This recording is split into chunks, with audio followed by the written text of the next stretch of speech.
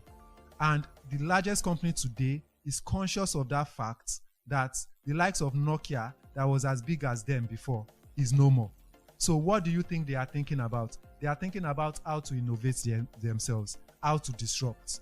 And if they are thinking about that, then you should never ever sell yourself short in terms of, that company is too big and they might not be thinking of I am doing currently. If you are into XR, if you are into game development, you might see a company that is not into game development, but if you make your research, you'll see that game development could help them. For example, for what he said for Chevron, to create simulations, right? One key project also that we worked on was like HSC VR, which is basically going through trainings around HSC in virtual reality, right?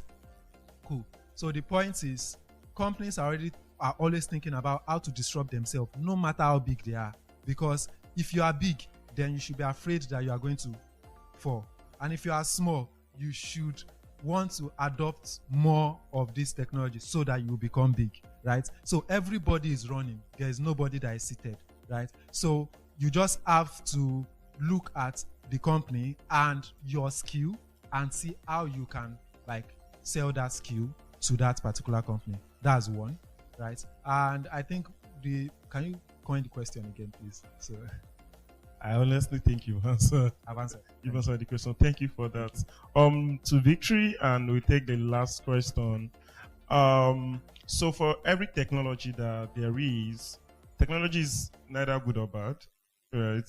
Well, depending on who is using the technology, right? So what are the safety concerns? What are the things, or with the advancement of the metaverse, with the advancement of different headsets, what are the safety concerns that we should be aware of, and how can we work with policymakers to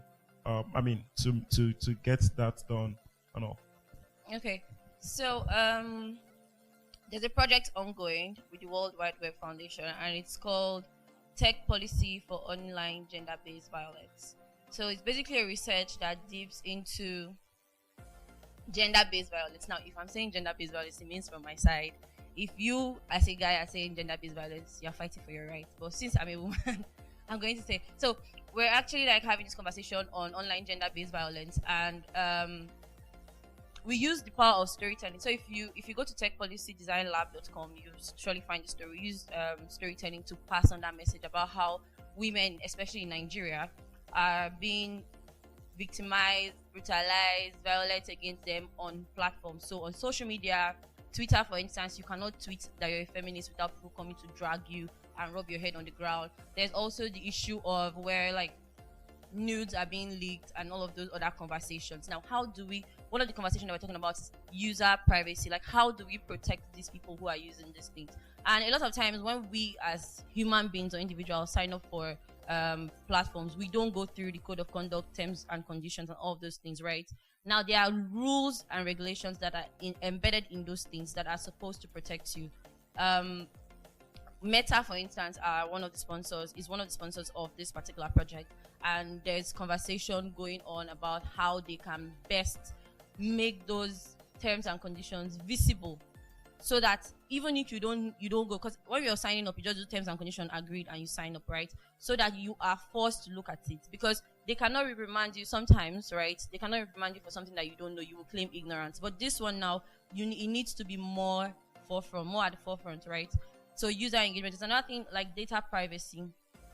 Apart from like when you're creating this code of conduct and terms of agreements, the user and data are two separate entities, right? User is the person, data is everything the person owns or have access to. And a lot of times we talk about how people just accept cookies, and you don't know what that information you are giving out is when you accept cookies. There are several informations that you have said, yes, as I'm clicking this thing, take all of it, right? So we need to protect you from those things. So even in the metaverse, I think I don't know so much, but I know that when that thing was going on last year, a lot of people got married to people that they've never seen before on the metaverse. There was a full-on wedding. People can be daring, right? So how do you protect these people without that? As a creative, that's something you're supposed to be thinking of. How do I make my tool, my product, whatever I'm building, how do I make it safe for people who will interact with this thing? Another thing that I would say is, I don't know the kind of creators I hear. I've worked with designers, writers, project managers, and all of that, right? And another thing that we talk about is how to create things or content that stops algorithm bias. I don't know, people that work with this thing know how algorithm works. They'll just ask you certain questions and you say this and say, oh, you're the lion of the tribe of Judah, you're the this, you're the that, you're the that. So all of those things, when you do those things, there are certain ways where, certain times where your information is taken and you do not know about. So as someone who is working with product owners, you have to keep bringing this up, that we need to make sure that our product is safe. We need to there's this movie on Netflix that if you have time you can watch, Silicon Valley, that they almost charged one of the product owners billions of dollars because people who were signing up for his products were less than 13.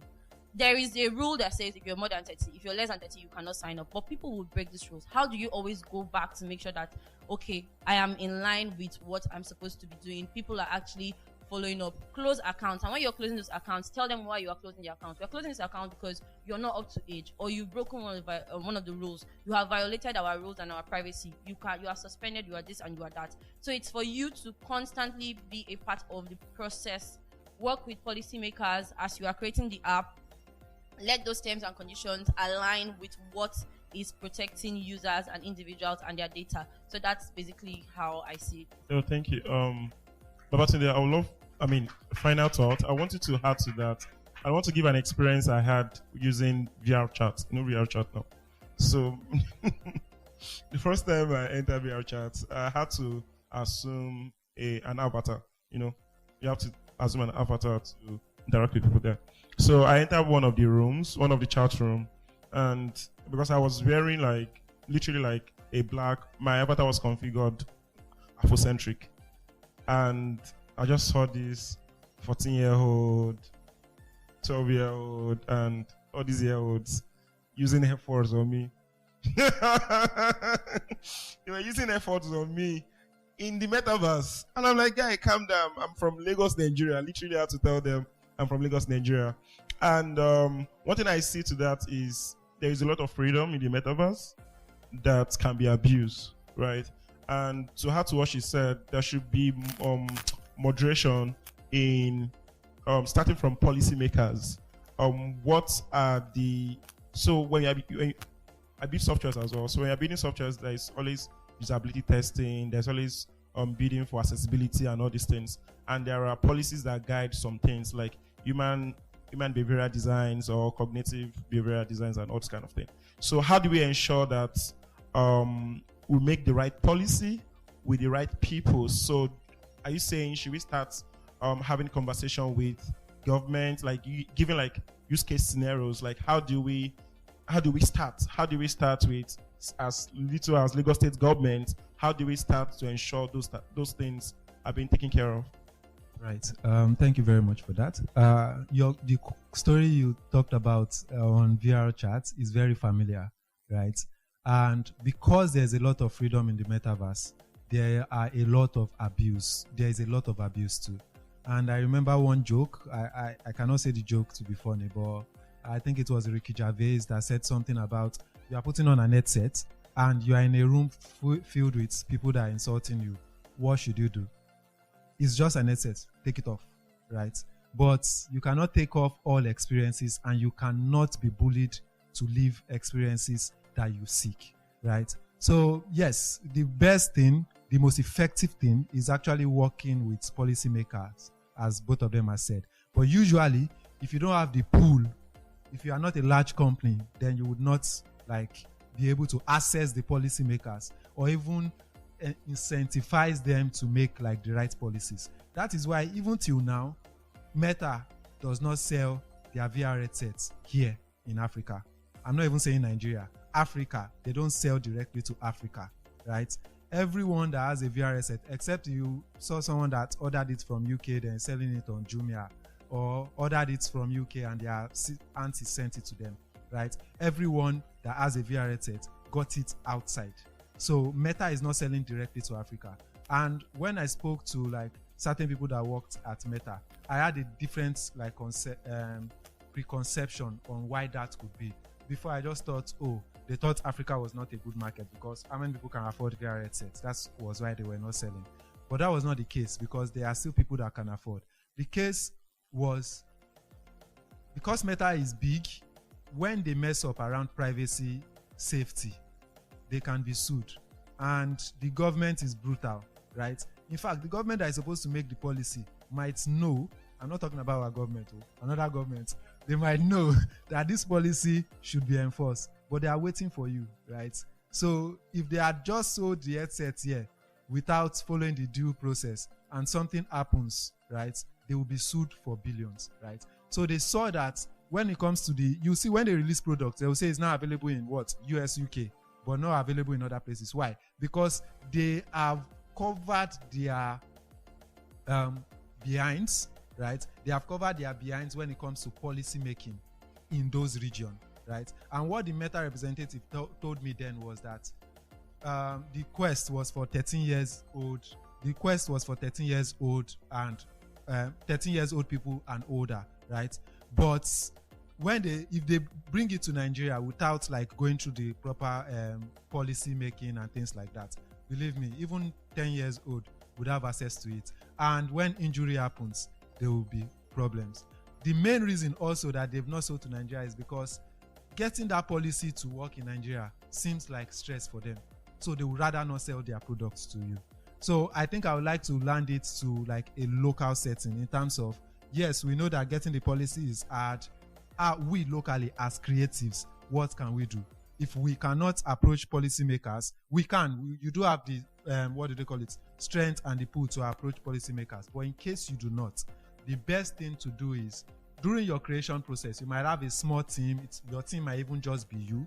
It is important to also get like legal opinion, legal advice, right? You studied mechanical engineering. There's a friend of yours that studied law, right? You don't have to go to the best legal person in the world, right?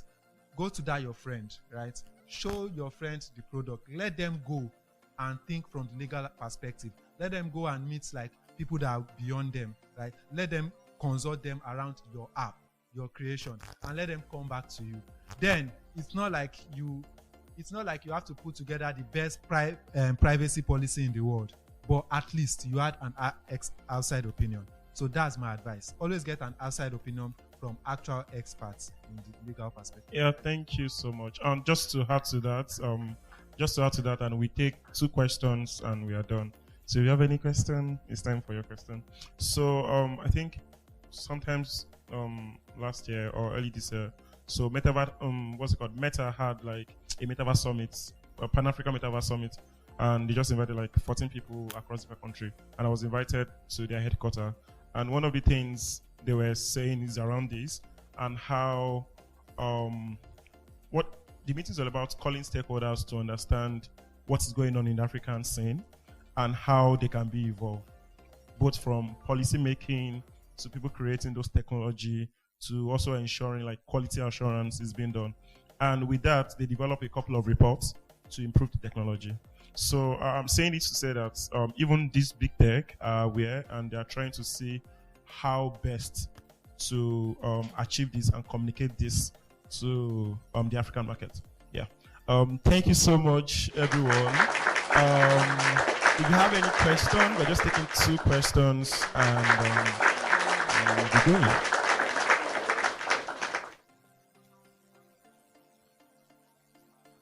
Any question? Okay. Thank you. I think this is a very amazing session. Thank you to all these speakers. So my question is on storytelling, right? And I like that each of the speakers emphasized on storytelling. But my question is, how do you avoid misrepresentation, when you're telling African stories? Because so personally, I like watching animes, right? And I've watched a couple of animes where they talk about, Nigerian gods, specifically the Ogun, right? And it was misrepresented in like a lot of ways, right? So as African creators, I think that the question is, how do we avoid misrepresentation? Because some of these stories have become obsolete or are becoming obsolete, right? So how do we just ensure that whatever information we're getting is valid? Yeah, so that's my question. Right. So I would address that quickly, then also pass so that the other speakers can speak, right? First and foremost, I would like you to objectively look at the stories or things you might call misrepresentation.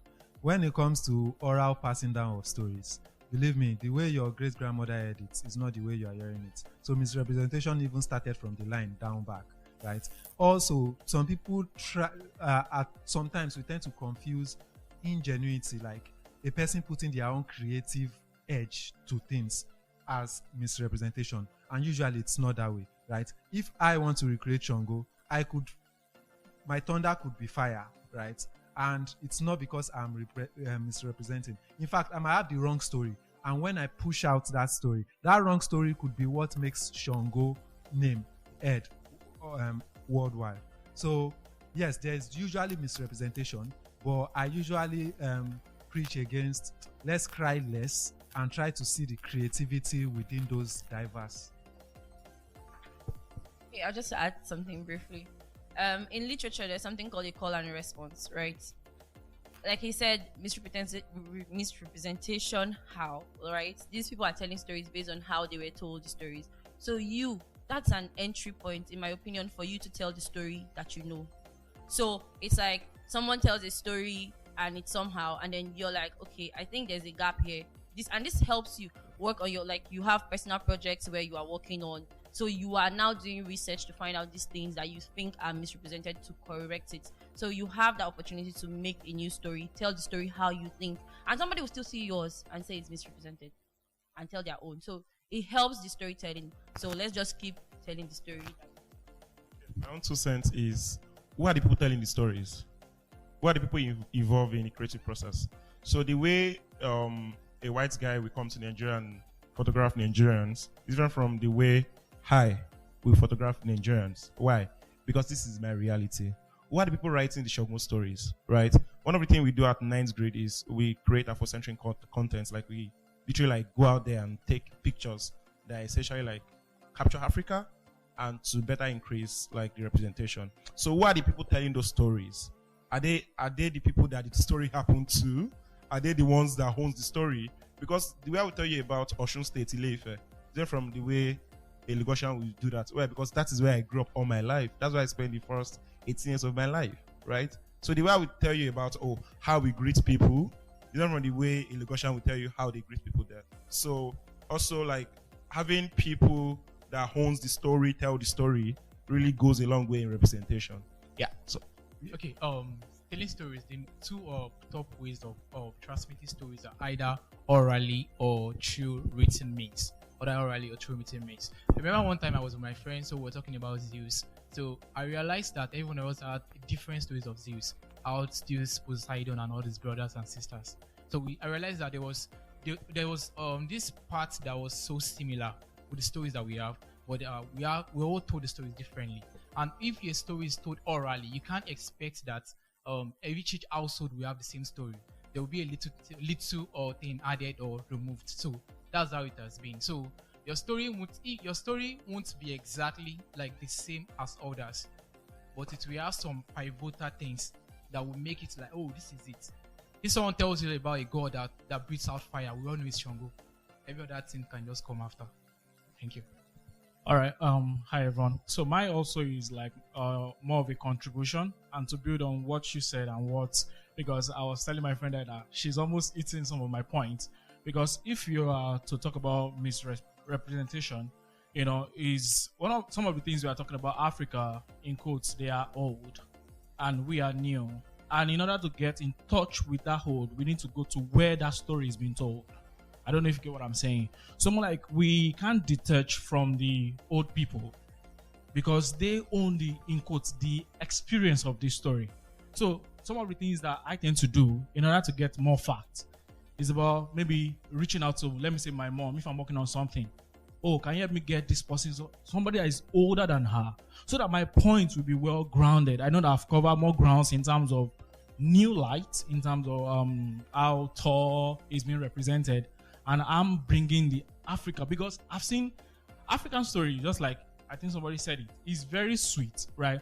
But one of the things that I noticed that is missing is that we are losing touch of getting those data from the old people that are like, let's say, 90 something, because this is where the thing is. We need to link back to our grandmas, link back to our grannies, grandpas, in order to get the raw data and build upon them to show it to the world.